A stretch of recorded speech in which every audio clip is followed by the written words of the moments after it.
Okay, so let's look at how we put these into our 5 positions here. So if you remember the major pentatonic scale, the root position 1.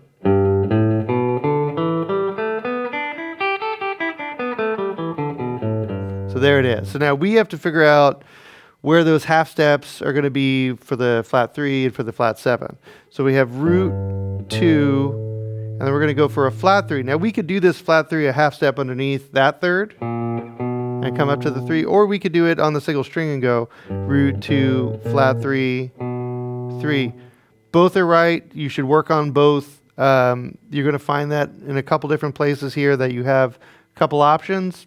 You should learn both options, because when you're soloing, you never know where you're going to be coming from or going to. So you want to know how to do both there. So we got root 2, flat 3, 3. Notice I use the first finger and drag it in position if I do it like that. 5, 6. There's my flat 7, the half step higher than the 6, and it's going to be a whole step up to the root. And then the pattern repeats again. Now for when I get to that top there, for that high E string, I generally only play the flat 3 and I don't stretch out, because that's just kind of uncomfortable to stay in position and move the pinky in and out of that major 3. So in that position, I just go up to the flat 3. So I'll review this one more time and then I'll go back down.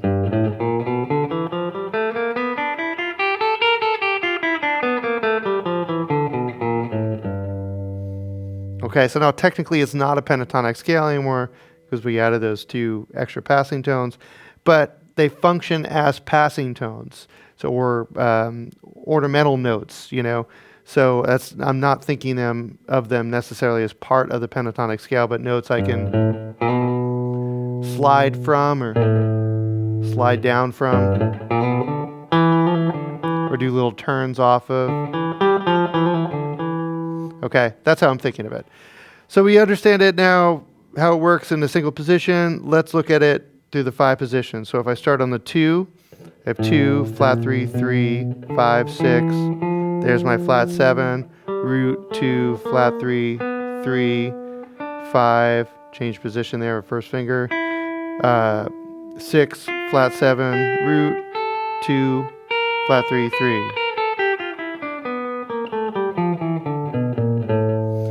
Okay, then starting on the 3, I got 3, 5, 6, flat 7, root 2, flat 3, 3, 5, 6, flat 7. I'm going to do a little position change here.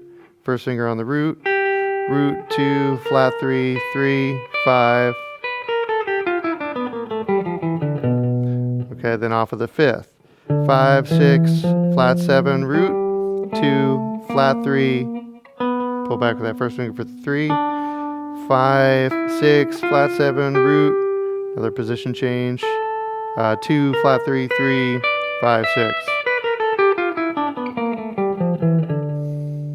Okay. Try to stick with those fingerings as much as you can.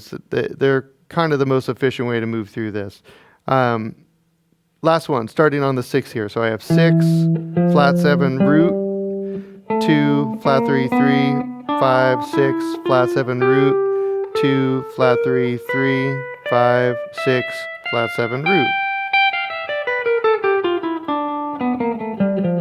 And you might notice that if you leave out the flat 7,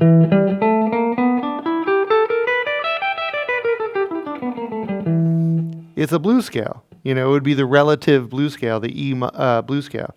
So if you want to get a whole new set of positions for playing the blues scale, leave out the flat 7 and just play everything we just played, and you'll have 5 positions of blues scales too, which is, you know, another easy way to look at that stuff.